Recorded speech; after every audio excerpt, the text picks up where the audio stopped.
So we've been dealing with radicals for a while, these little radicals. But now I'm going to teach you on this video today how to change these radicals into rationals. And rationals is a fancy word for fraction. So this is the radical form. So it will have a radical. So something you need to know is when there's not anything written in the index is a 2. So hopefully we know that by now. When there's no index written, the index is 2. Okay, so when there is an index written like this, it tells you what the index is. So if there's an index written, that's the index. Nothing, it's 2. So remember, when we encounter these, we circle the index. So exponents, when I'm dealing with exponents, I am looking for a little power. So this one does not have a little power. So what you need to know is when there is no exponent written, the exponent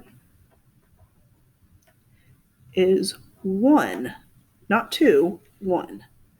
On this one, there is an exponent written, and it is what it says. So no index, the index is 2. No exponent, the exponent is 1.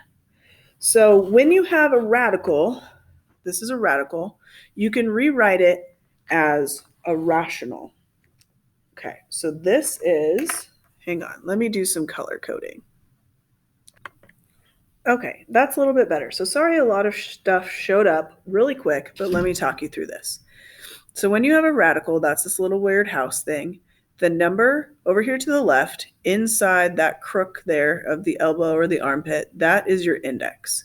The number underneath is your radicand, and then any little floaty number up here to the right is your exponent. We can rewrite that from radical form into rational form or exponent form, but in the exponent form, your exponent is going to be a fraction. So whatever this big number was is going to be your base.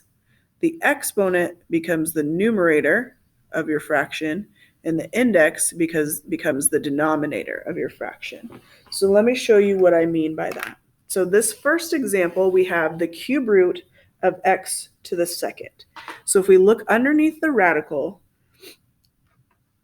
the radicand is the x. So we're going to have the x. 2 is the exponent. So that is going to become the numerator of our fraction. And then 3 is our index. So that becomes the denominator of our fraction. Then you can also go backwards. So this was from radical form, and we put it in exponent form. This is in exponent form, and we're going to change it to radical form. Okay. So on this one, we first need, since there's not a radical, when we put it in radical form, we need a radical. So there's the radical. The x is the base, so the x goes underneath the radical. Now, the 5 is on top, so it stays as the exponent. And the 7 is in the denominator, so it goes in the index. Okay?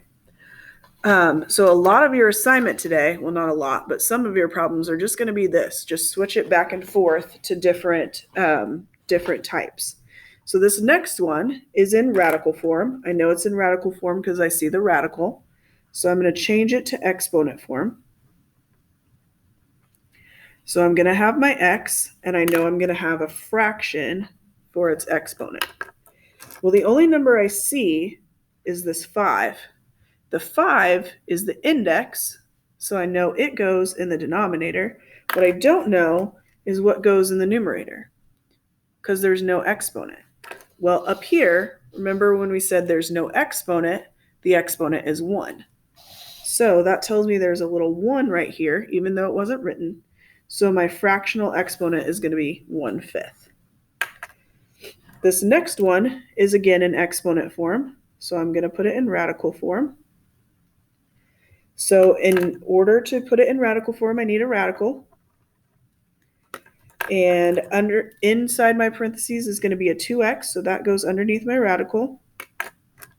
The exponent is the top, so this is going to be to the 5th. And the index is the bottom, so this is going to be to the 4th. But notice that both the 2 and the x have this power, so that means I have to put them in parentheses, so they're both being taken to that power. Okay, so if you have parentheses, sometimes they have to come across. Now this one is a little bit tricky. Notice these two are different because this one contains parentheses and this one does not. So since this has parentheses, it means the 5/4, the 2x, the 2 and the x are both being taken to this power. This one, since it doesn't have parentheses, this is saying 5 times x to the 2/3. So when I change this to radical form, the 5 is not under that radical. So it stays on the outside because it does not technically have that exponent with it. The exponent just goes with the x. So when I do the radical, all that's going to be under the radical is the x. Then we need to look to see what our exponent is. Our exponent is 3. And what our index is, the index is the denominator, the index is 2. So remember up at the top, when the index is 2, we don't write it. So let me write ourselves a little note. The index is 2, so we don't have to write it.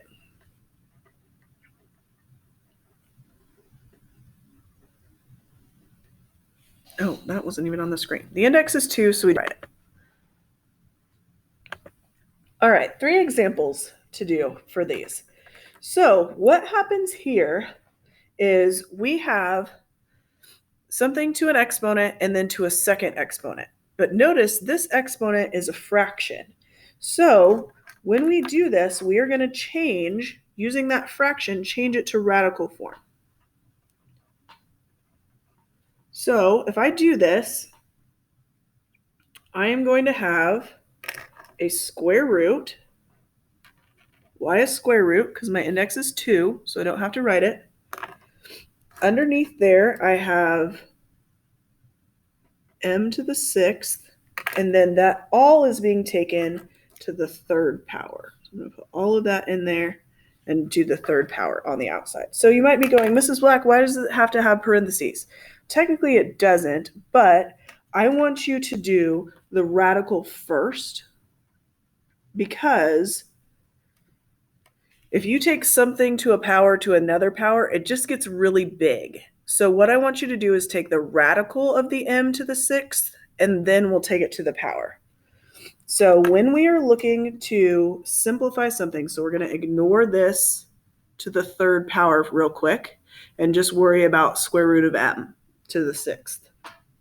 So we always look for our index.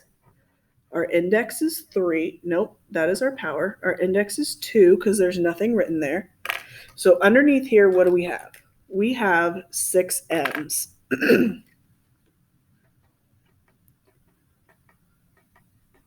Okay, we know since our index is 2 that we circle groups of 2. So 1, 2, 3. So that tells me I still have my to the 3rd because I haven't done anything with it yet. But if I have m to the 6th and I circle these groups, there's 3 m's, right? So since there's 3 groups,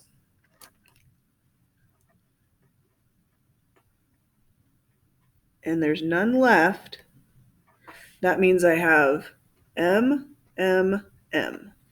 Or a shorter way to write that is m to the 3rd. And then I have that to the 3rd. Now, this is something called a power to a power. See how I have an exponent inside the parentheses and then another exponent outside the parentheses? So you probably haven't done this since Algebra 1. So let me remind you how do you do this. When you have a power to a power, you are going to multiply those numbers. So m to the third and m to the third, we do m to the 3 times 3, which gives us m to the 9th, which is our final answer. And that's what we would put into Math Excel, m to the 9th.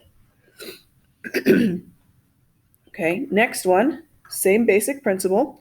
We have a fraction, so we're going to change it to radical form.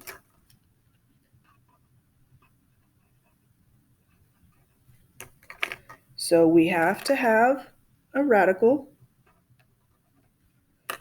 Looking in my denominator, the denominator is 3, so that becomes the index. The 216 is underneath there. Remember that I put that in parentheses and put the numerator as my exponent over here. So we said we do radical first. So I'm going to take, first thing we need to do is tell what the index is. The index is 3. So when I do cube root of 216, to do that I make a factor tree. So let me get that done. Okay, so the factor tree of 216 is 333 and 222. Remember when I have an index of 3, that means I circle 3 in a group. So I have a group of 3 and a group of 2. So the cube root of 216, I'm ignoring this for right now, it doesn't even exist. The cube root of 216 is 3 times 2. I haven't dealt with that squared thing, so I'm just going to bring it down. But I can't square these until I multiply them together. So simplify this. 3 times 2 is 6. And then I'm going to square that. So 6 times 6 is 36. And that's my final answer. Last one. Ooh, this one has a negative. So I don't remember if you remember, or sorry, I don't know if you remember what happens when you have a negative. So when you have a negative, this, we can make it a fraction by putting it over 1. When you have a negative exponent, it is very important that you know this. You move that whole term, 81 to the negative 1/4, to the denominator, and then the exponent magically becomes positive. We can't have a negative exponent. So if we move this, so we're just going to take this whole thing, 81x to the 4th, and flip it to the denominator of a fraction. So it's going to be 1 over 81. I don't know why I said that. 81, but now that it's on the denominator, the exponent becomes positive. So it's 1 over 81 to the 1/4. Now we do the same thing we were doing, except now our number is in the denominator of a fraction. So we're going to change it to radical form. Radical. We know that 81 is going to be under there. The index is the denominator, so the index is going to be 4. And the exponent is 1. So really, I don't even need to write that because taking something to the first power isn't going to change anything. So let's look at our index. Our index is 4. So we need a factor tree of 81. And I'm looking for a group of 4 of the same kind of thing. And it looks like I do have 4 of the same thing.